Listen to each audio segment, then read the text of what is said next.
coming. So here we are. Next week's the last week, and I've kind of gone over all the transits of the outer planets and the progressions by the inner planets. I wanted to do another little solar fire demo that I just haven't got around to doing. I'm sorry, I do get affected by the energies myself and things have been crazy, and I've got all this traveling coming up, and to be quite honest, it's kind of hard to kind of feed back off everybody. Barbara's looking for the link. Hang on a second. It's where it always was. Okay, let me copy it. It's kind of hard to keep this up without knowing how you are doing and where you're doing. The Q&A was really useful last week, and I apologize. I thought I'd posted the recording, and it seems I haven't. Oh goodness, why can't I get the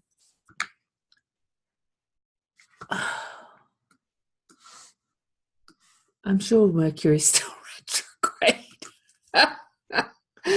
Because it's just not allowing me to scroll down on Facebook so I can link to tag Barbara. I'm just going to have to tell her it's in events. Oh, let me just tell her.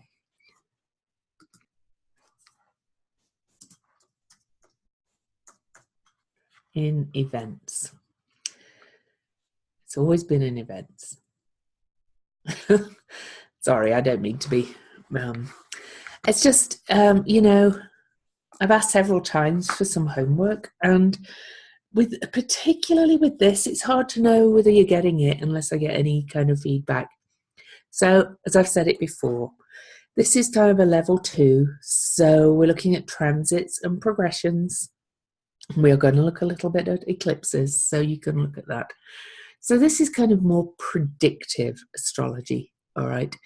So homework, I want you to take a chart, preferably not yours, so you get practice looking at somebody else's. Okay, no worries, Jenna. I know the summer's been really hard, so I can leave the group open for a bit, but I'm traveling, so I won't be around much to give a lot of feedback. I've got to focus on my family in England. I'm spending a lot of money to go there, so. But it doesn't have to be a big, elaborate interpretation. It can be. Don't be afraid of putting yourself out there and doing an interpretation if you want to give it a go, because I'm very kind. I will just kind of go very good insights, or I might ask a question or two and make a suggestion of something else you could add. But I'm very kind. I will not be, going, oh, you've done this wrong, because really there is no wrong.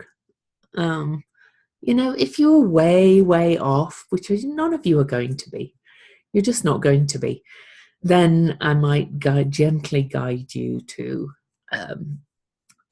where you were off. But you're not going to be, because you're going to be too careful about that. My experience is, when I started doing readings for money, is that I took too much care almost. I was overly careful and didn't let it flow. So I'm sure you're going to be more than careful, and there's not going to be anything wrong.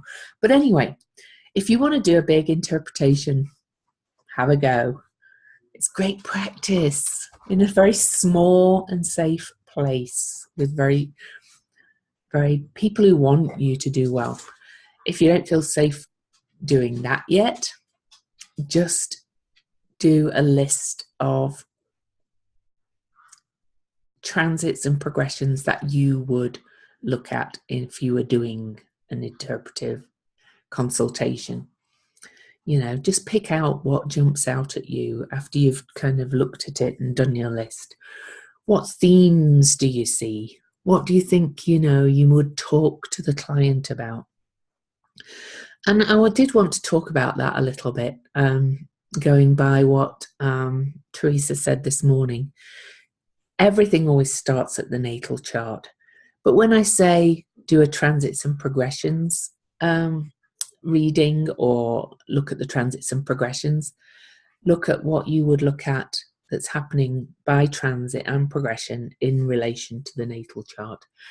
A natal chart reading is purely looking at the natal chart and can be a bit of a personality description, though of course evolutionary astrology looks at the evolution of the soul, and we look at it through Pluto, which is the soul's desire, through the moon's nodes, which is the soul's kind of purpose or intention in this lifetime, and with the moon as really the character, as the way to all these things. So I hope that's kind of cleared up a few things. So we've only got Jenna here. I know Barbara was looking for the link, but I told her to look in events and she's not here yet. So it's probably going to be a little short call again, which is all right. So eclipses. So there's two things I want to look at with eclipses. And please bear in mind that I've been working with eclipses with those of you in my sisterhood circle for a while, because we'll look at where eclipses are happening in your chart. But I want to give everybody a little overview. And this is not always something I talk about this is more something I talk about when I do ongoing work with people. But you certainly can look at the eclipses coming up in people's charts and talk about what areas of life. Just before this call, I posted a link to the Cafe Astrology page where they give lists of dates and things about eclipses.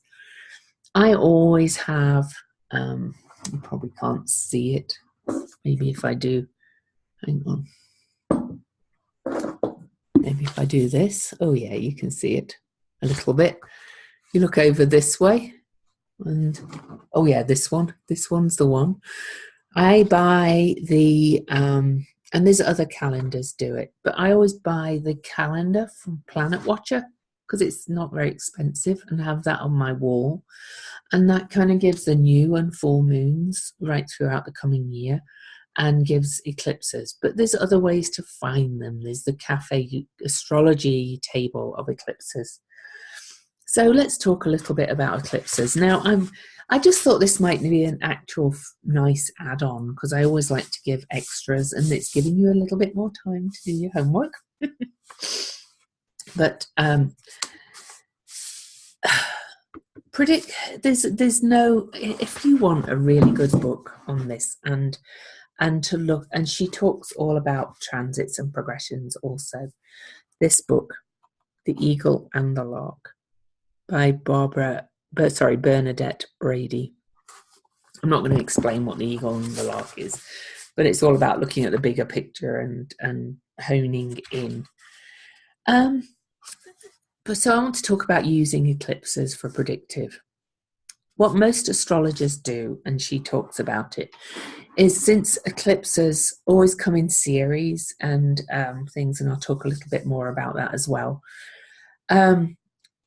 We have for a couple of years, we have eclipses, or about a year and a half sometimes. This one was really only a year, so 3 lots of eclipses, all on the Leo Aquarius axis.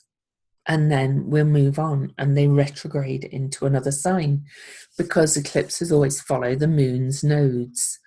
I will talk a little bit about the technicals, but don't get too wrapped up in that right now. But the next lot of eclipses and the ones for, the next year and a half or so are going to be in Cancer and Capricorn on my Saturn. Okay. So most astrologers really, when we look at eclipses, we'll talk about the axis, the polarity that they're on. So for example, if you have, like I have, Cancer and Capricorn in the 1st and 7th houses, it's the 1st and 7th house axis that's going to be affected by the eclipses. I do generally find that eclipses are felt more keenly when they do aspect a planet or an angle quite tightly. But let's talk about the Great American Eclipse last, when was it? August the 21st, 2017. It was at 28 degrees of Leo, and I felt it crazily. So the more total eclipse, the more total the eclipse is, the more we feel it. But I definitely felt it in the second and eighth houses where it was for me, sorry, even though it didn't exactly aspect any of my planets at all, none. But it did my ascendant. It trined my ascendant. So interestingly. And Bernadette Brady actually says that she generally only uses conjunctions or oppositions. And that was a trine for me, but I felt it. But maybe it's because it's my ascendant. So my point to all this is where practice and your gut starts to play in.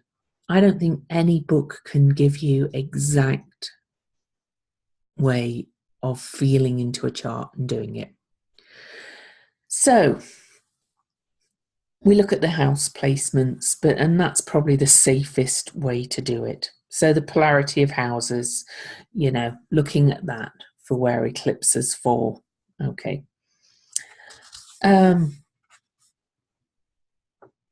But one thing to emphasize if you use eclipse energy is not to make any firm predictions, because eclipses are very unpredictable.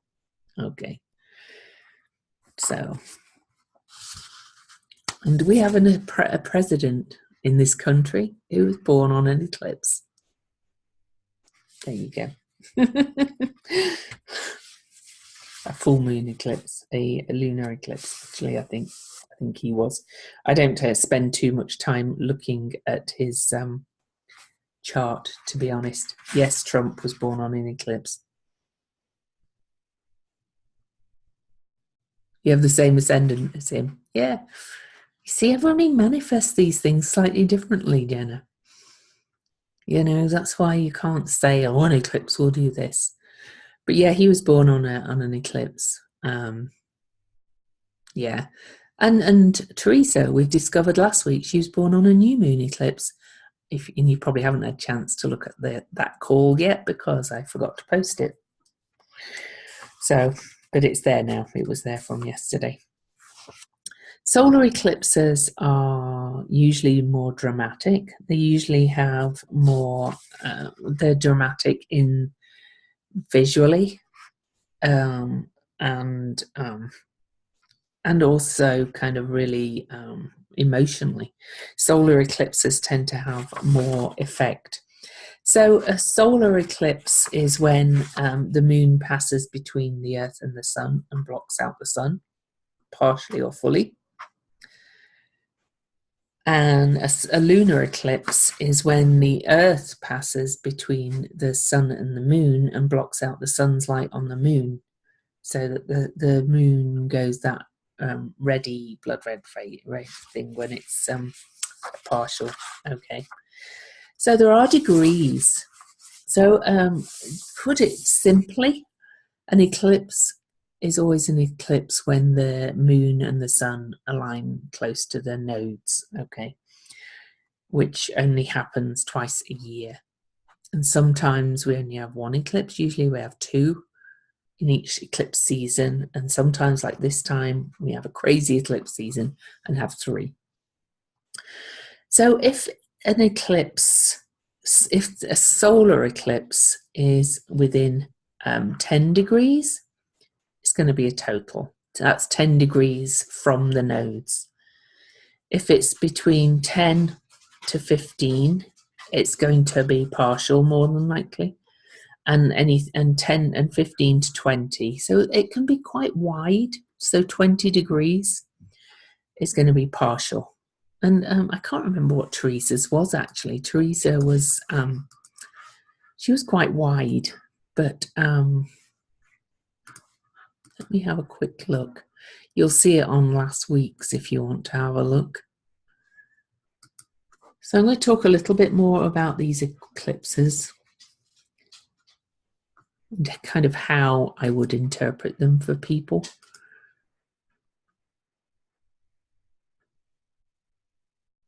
Oh, there we go. Yeah, let me share quickly. So Teresa was born on a new moon eclipse on, excuse me, a solar.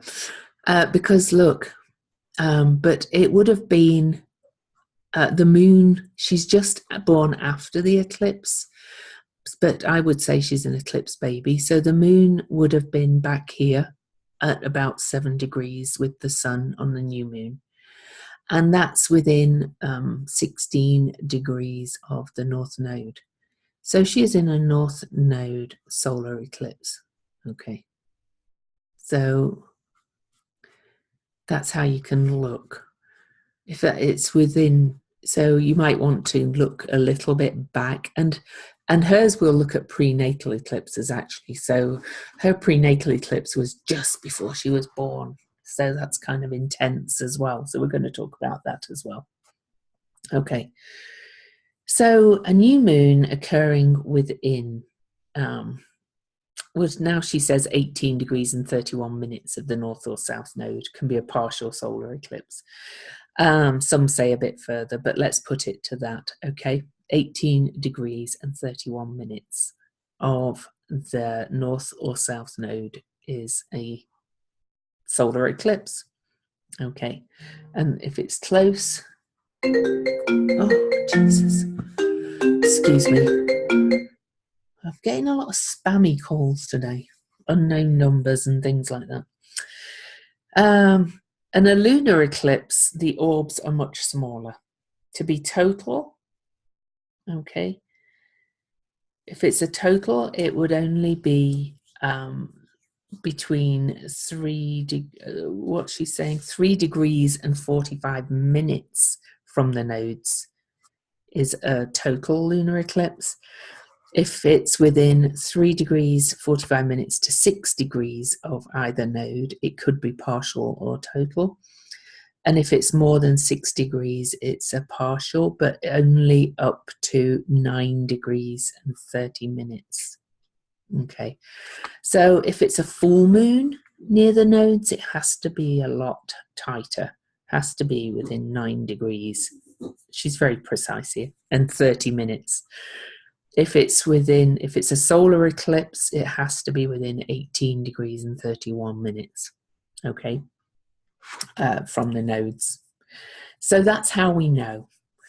But, really, I don't have time to go around looking at that. But when you're looking at somebody's birth chart and you think there might be an eclipse, that's how you'd know. Or you go back and look at the tables in Cafe Astrology, and I posted the link in the group, and it gives years and years of eclipse dates and degrees. So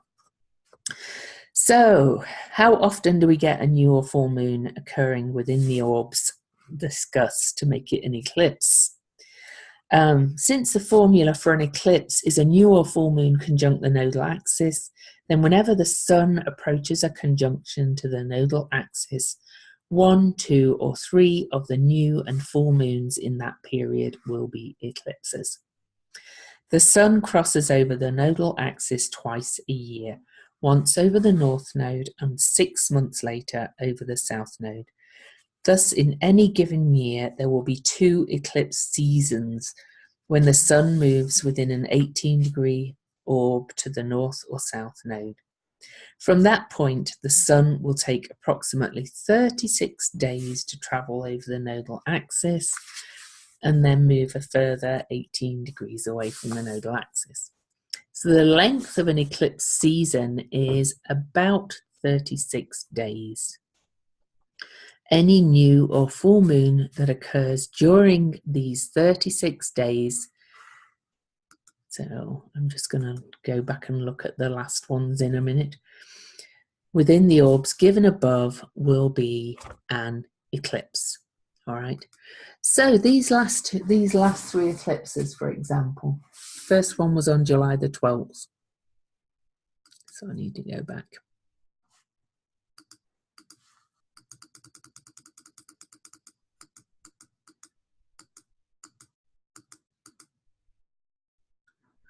So we're approximate here. So you can see this one was with the moon was actually in Cancer, and it was quite far away. It was 15 degrees. But if we go,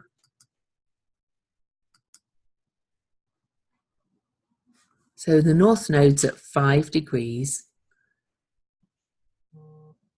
Oh, good Lord, somebody else calling. Sorry, guys. I think it's politics season. I think the elections are coming, and I think all these people are people who've managed to get my number from, yeah.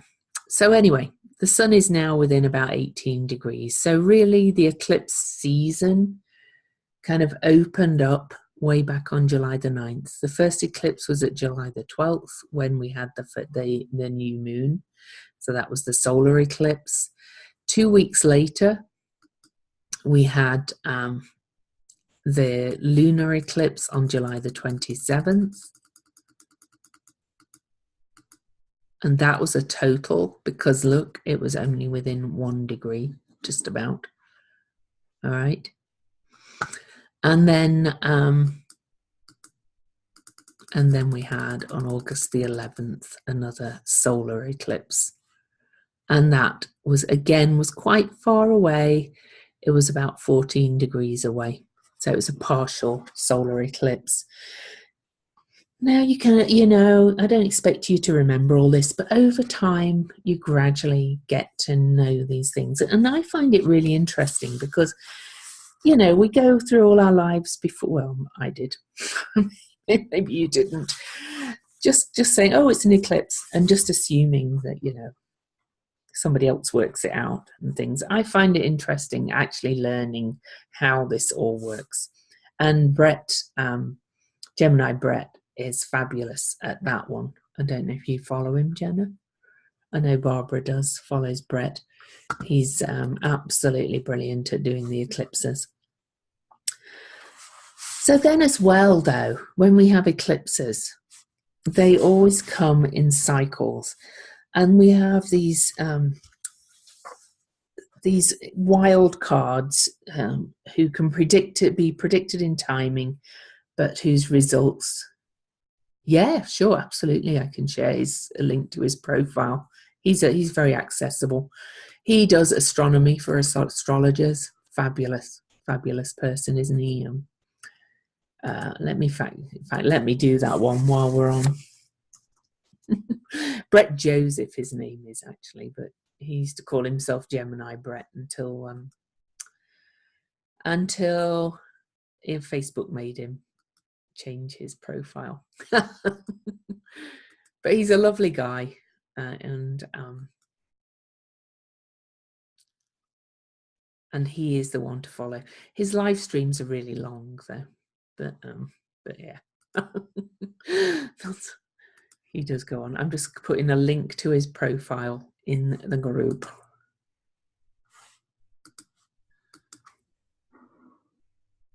There we go. Okay. But this is if you want to know any more kind of astronomy. Oh no, it's still acting up. Oh God. Good God. Facebook's not letting me scroll down. I'm going to have to restart my computer afterwards. But anyway, I'll deal with that in a little while. Oh, I'm going to post it actually without the link having connected, and you can just look at it. So anyway, each eclipse or eclipses come in cycles called Saros cycles, and there's also Metonic cycles, but we're not going to talk about them. These families or cycles have beginnings, middles, and ends, and they were first discovered by the Babylonians. Yes, just search for Joseph Brett, or Brett Joseph, the other way around. But I have put a link anyway in for his name. And any one cycle can run for over 1,000 years, making the study of individual eclipses equivalent to sitting and watching a giant hardwood tree grow. And they kind of go in these cycles, moving from the North Pole. I know, I'm having one of those weeks too, Barbara. It's just, we were saying it just before you came on. At the end, I don't know which way's up. I'm kind of like in space and mixing words up like that, feeling very disconnected from reality. But anyway, so over about 1,000 years, you see this description. Eclipses move down until they end. They move down the from the north, kind of North Pole to the South Pole. Very interesting. If you want more details, get this book. Honestly, it's fascinating, but I'm not going to read the whole lot. So each, the nature of each individual series, okay. She says, imagine the whole concept as a forest. Each Saros series is a tree in the forest, and each individual eclipse is a leaf from a particular tree. So we have a forest of trees, each tree at a different stage of development. Half the forest originating from the South Pole and growing towards the North Pole, and the other half originating from the North Pole and growing towards the South Pole. Given that this is a forest of related eclipses, to try and work with them as individual events is like picking up a handful of leaves from our forest floor and trying to work out the history of the tree without knowing that the leaves in your hand belong to more than one tree.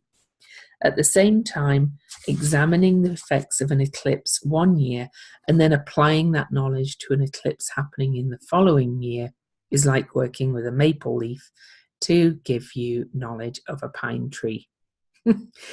She says, as a series moves through a chart, it will produce an eclipse very similar in expression every 18 years. You may experience one of these eclipses directly affecting your chart. As an astrologer, you would label that effect as belonging to the eclipse. However, it's very unlikely that you will ever encounter that particular Saros series again. It will leapfrog a further 10 degrees along in your horoscope and pop up at a new point 18 years later. So in other words, it's the eclipses are really kind of jokers in the pack, to put it all to one thing. So what I'm saying is really that there's certain ways to work with eclipses, and working with Saros series and the bigger series are more kind of looking at kind of historical events rather than for individual people. Okay, so that's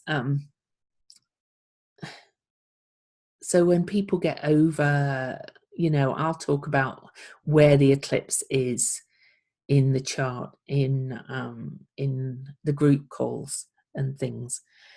But I can't really kind of tell you what's going to happen and things because the history goes back so far. So I wouldn't place too much on predictive use of eclipses really in an individual's chart personally. But this is what Barbara Bernadette, I keep calling her Barbara, Bernadette Brady says about practical questions of using them. Solar eclipses in general are more external, dealing with events around the person, and lunar eclipses are more emotional and internal, pondering the problems of life and so on. So that's a general thing for you. With eclipses, she really only uses major aspects and in general tends to look for only conjunctions and oppositions.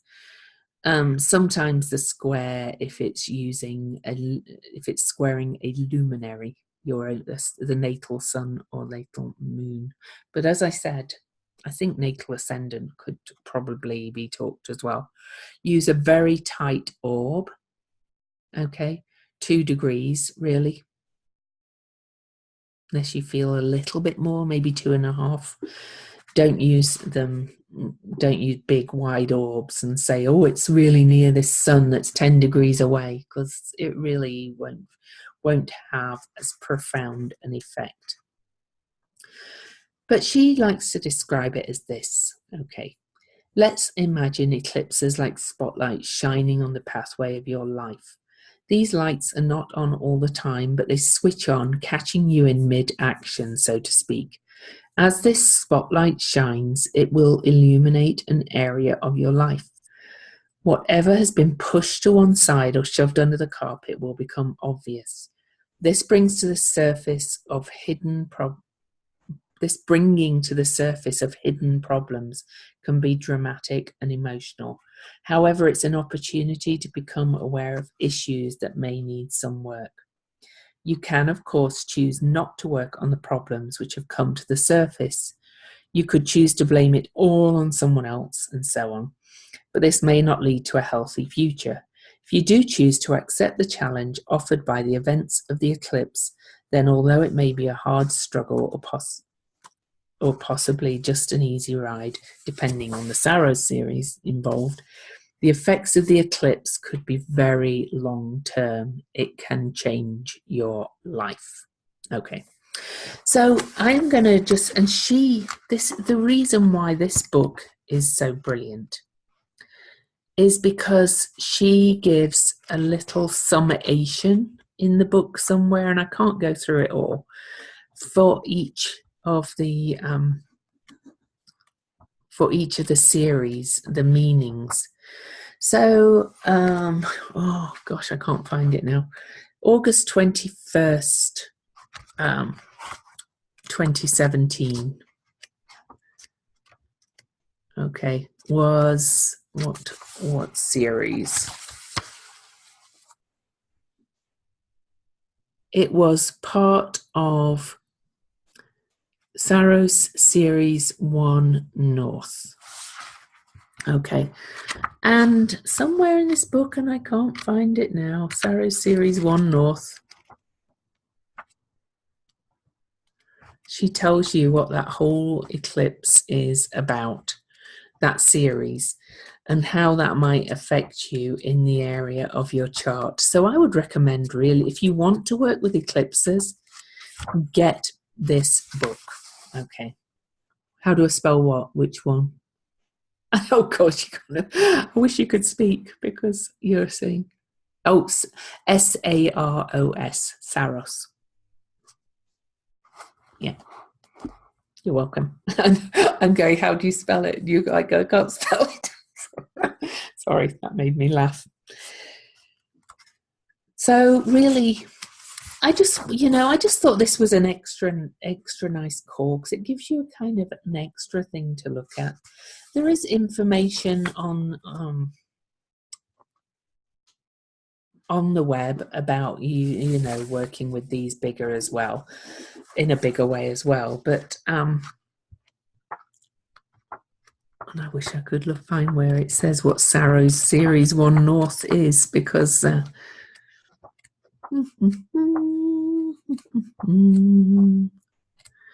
but anyway, I don't want to get stuck on this.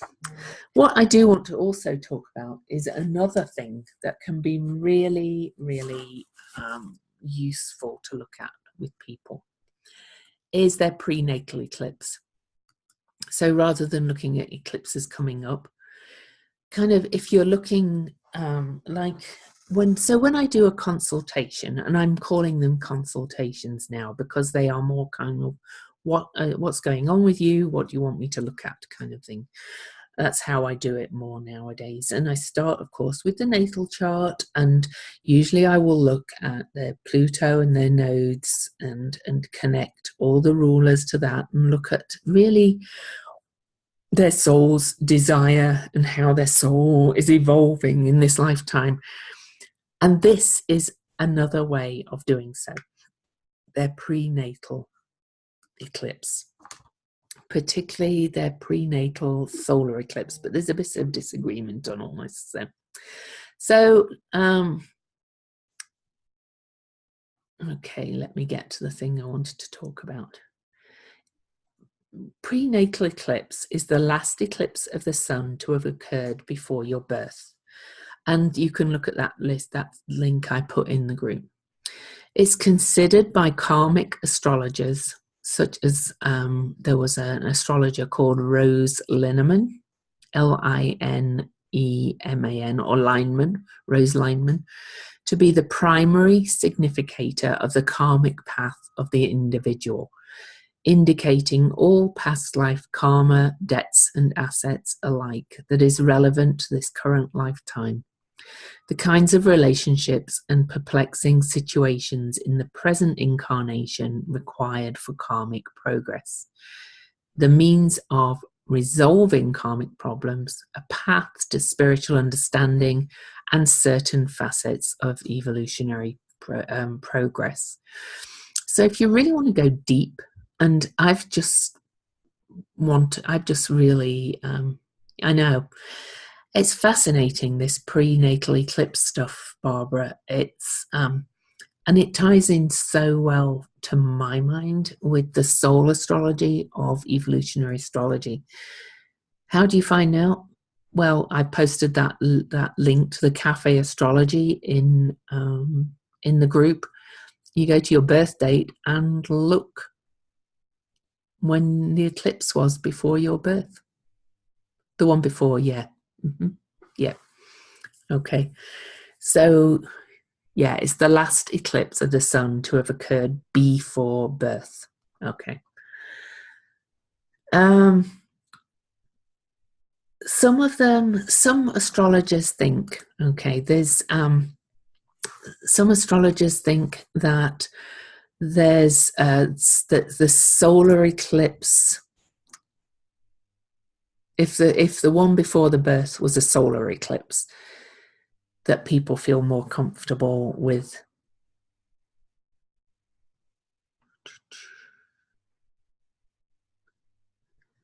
I was going to read the description that Bernadette gave for the Saros North Eclipse, Saros Series 1, but I couldn't find it. So I've moved on to the prenatal eclipses. So you're welcome. I think I'm answering the question right. It's really hard when you type it, and I've already talked on for ages. Okay, good, I have. Okay, so if you've got a solar pre-birth eclipse, there's two things. Really, some of them only work with the solar eclipse for the karmic lesson, but I kind of like this way. If your pre-birth eclipse, the one nearest to your birth, before your birth, is a solar one, you are more comfortable. The leader role, you're like center stage. You often know where you're going in life and how to get there. Extroverted energies are more likely, a bit similar to where most of the planets are above the horizon. Okay. So for these people, a post-birth solar eclipse only supports their extroverted energies, giving a sense of direction, accomplishment, and purpose. And they can find lunar eclipses quite confusing because it makes them feel more vulnerable.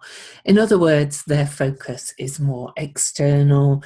They're not the type to just go within. Okay, but for an example, somebody who had a pre-birth solar eclipse started writing a book at home, and when this solar eclipse occurred 14 years later, she sold her first book. Okay. So it's more extroverted, more outward things. Lunar pre-birth eclipse people are more introverted and introspective in their life. Okay. And solar eclipse any solar eclipse afterwards, but especially hitting that kind of area where they had the pre-birth eclipse, will throw them into the limelight and make things quite uncomfortable. But I want to go back to this, about past life karma, all things like that. So the prenatal eclipse is considered, I don't want to complicate it, blah, blah, blah. Didn't I just say that? Sorry. If it's a lunar, the people are more introverted and introspective, not comfortable in the limelight, and don't want to be pushed out. Okay. They've usually got more inner resolve and confidence, though, but they don't want to be in the limelight. Okay. If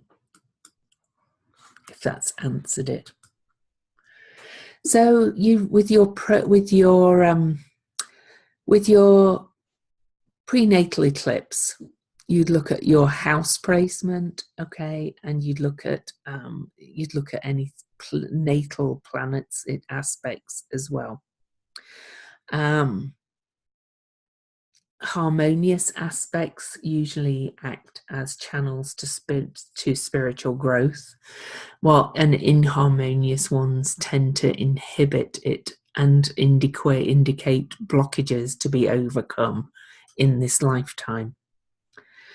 In karmic astrology, the inconjunct or quincunx, that awkward 130 or 150 aspect, are considered major. So add in that aspect if you want to start looking at prenatal eclipses. Now I'm going to give you, share a couple of articles about this. I just wanted to give you an introduction to eclipses and look at different ways that you can look at them. Okay, so you can look at where the eclipses are in your chart for the coming year or the coming couple of years, if you want to look ahead with that and just see what areas of your life. But that's kind of easily done by looking where the transiting nodes are. So for example, the nodes are going to be moving back. They always move retrograde, are going to be moving back into Cancer, Capricorn. So that polarity in your chart is going to be affected for the next 3, maybe 4, probably 3 series of eclipses. And that area of your life is going to be a bit of a focus for those next lot. For this last lot, they started last August, and there were the January, February ones, and then the ones just gone. And for me, that was all in my 2nd house and 8th house. Okay. So, and I've had, they kind of straddled my 1st and 7th a little bit too. So you look where the nodes are, really. It's a simple way to see them. And, it started in my 2nd, 8th house and moved back to my 1st, 7th house. And I can definitely see I've had shifts in that time, because in my 2nd, 8th house, I shifted from... Most people know I fell out with the coaching world, the business coaching world, the entrepreneur world. And if you think about that, that's a very 8th house, because it's kind of relying on somebody else, the other, thinking that somebody else can give you the answer. And the 2nd house is very self-reliant, about self-worth. So I moved very much from the 8th to the 2nd house, thinking I don't need coaches anymore. I know enough. They've told me, I'm nobody else can give me the answer, that kind of thing. And I had to work on my own self-worth. And then it did shift into the 7th and the 1st a little, and affected more kind of me coming out in the world again, rather than kind of relying on the other people. So if you want to look at the eclipses, how they've affected you, just look back over the ones starting last August and then January, February. So look where Leo and Aquarius are in your charts and look at how those areas of life have shifted, and see if you made any particular leaps last August on the total one, January, February time. And then you're still kind of coming to terms with the ones we've had just. So I hope I'm making sense here. I just wanted to give you 2 ways of looking at the eclipses And so that's one way, looking at where they're coming up. And the prenatal ones, really, it just kind of, I am good. Cool, thanks. The prenatal ones are really just another way of kind of helping people to look at their karmic potential in this lifetime, along with the nodes and Pluto, really, and their rulers. So total types of prenatal eclipses. Total solar eclipses show a need for initiative and hard work in order to utilize the potential of the prenatal eclipse. And annular solar eclipses bring an innate consciousness that assists in the realization of how to make the most of karmic assets, although not directly opening the way to them. Annular is kind of halfway between total and partial, by the way. Partial solar eclipses, which is what Teresa has, and hers was obvious because it's so close to the birth. So I'll let you find out what you had. You can go and look at it yourself. You really can figure this out. You can find the date. You can go back. You can look at that date before your chart and look how long it was before. You can look at the degrees away from. You found yours already. Yay, good. What was it? What's your prenatal eclipse? Tell me.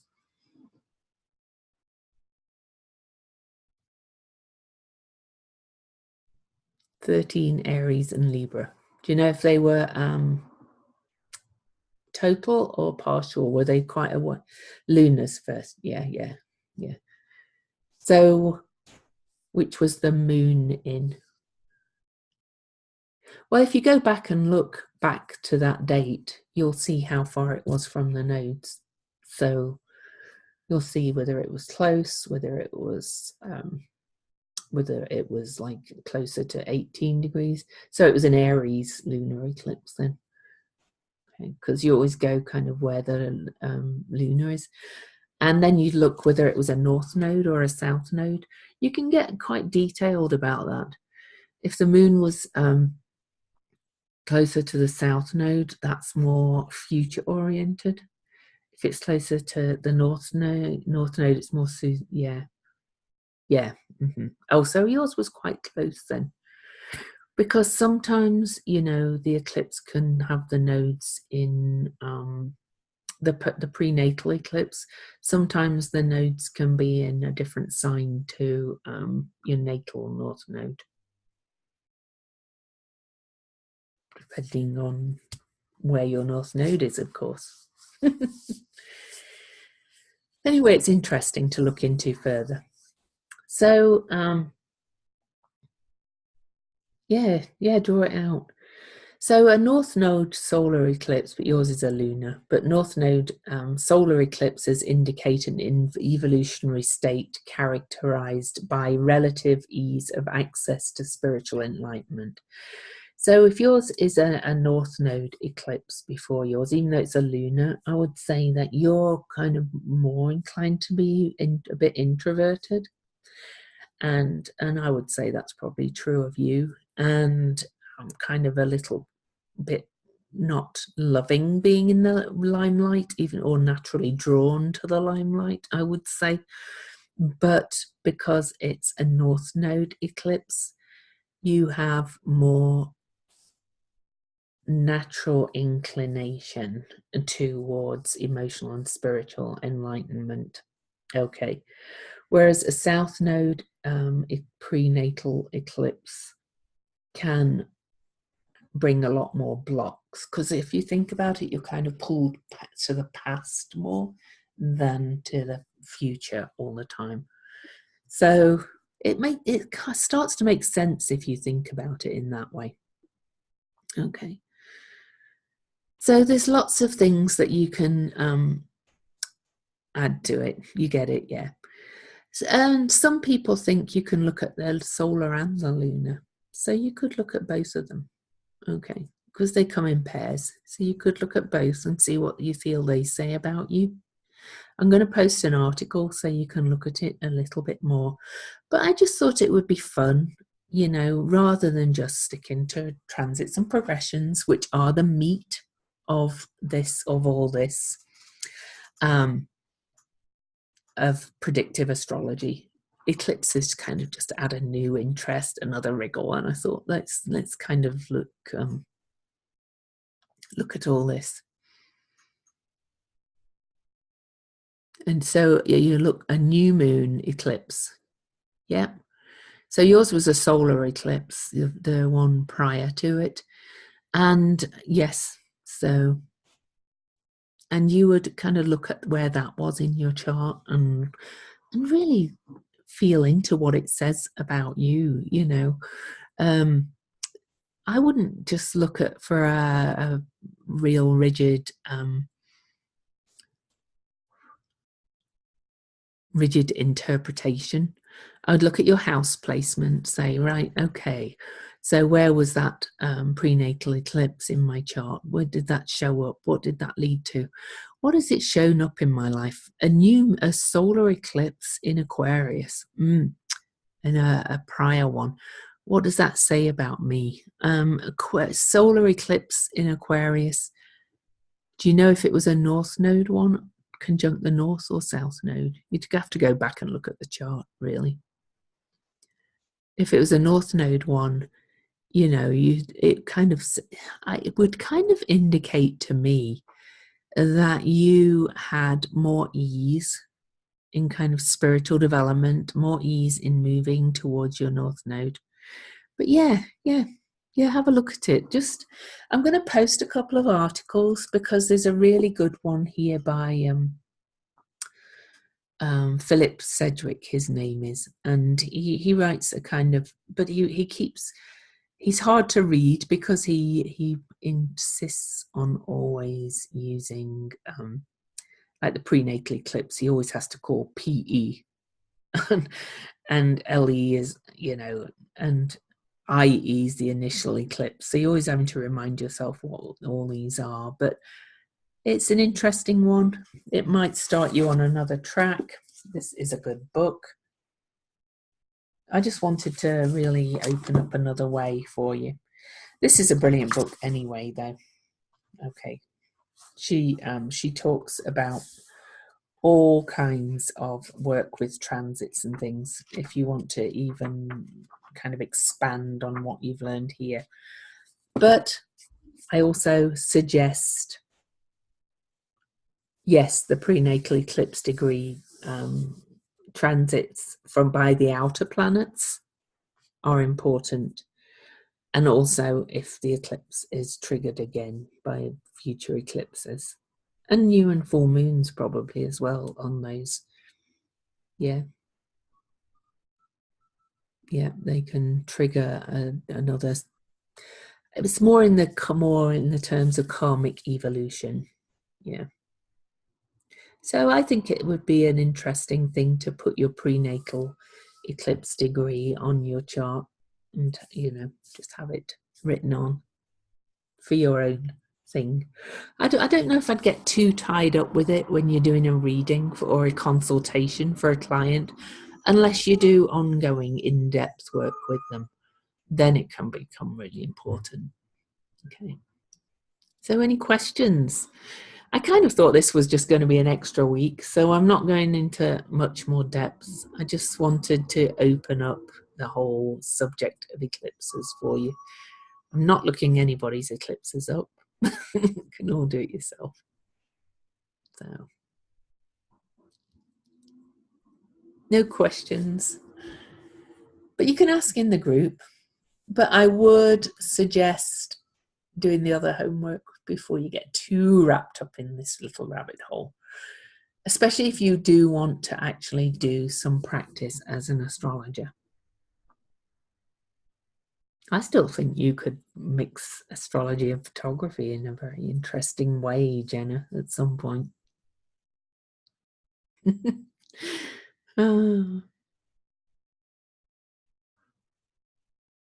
Possibly, if you chose to.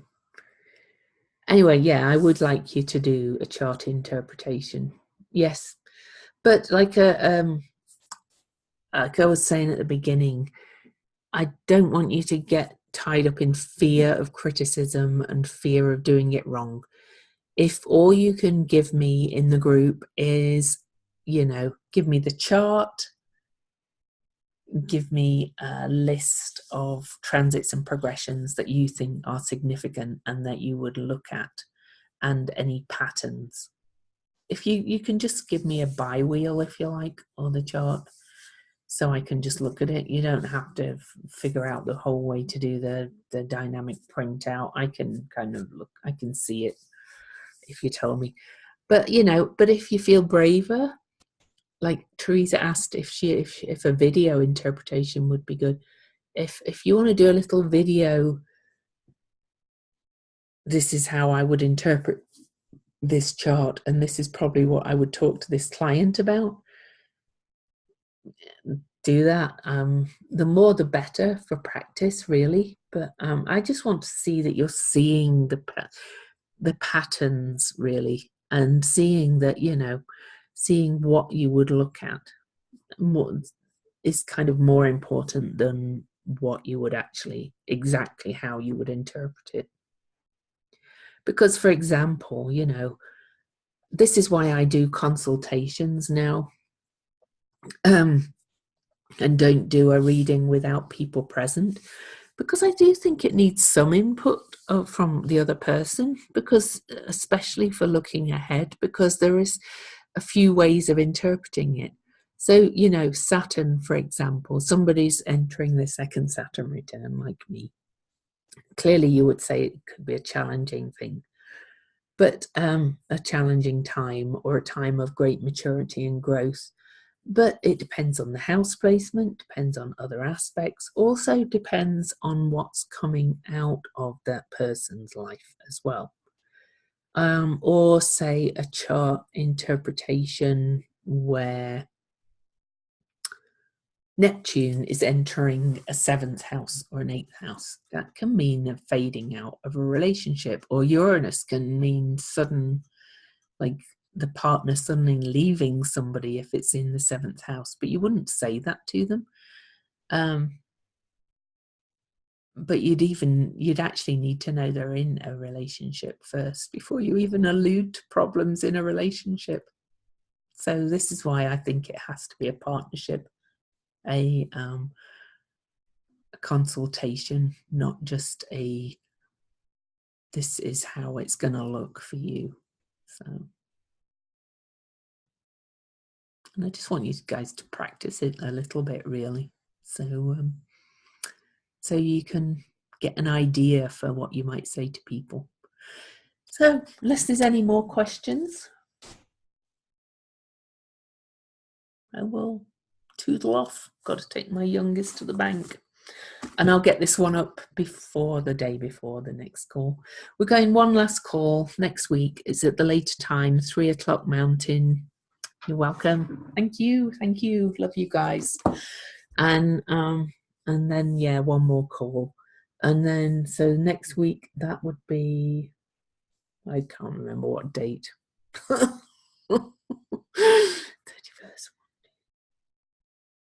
September the 5th. Last call.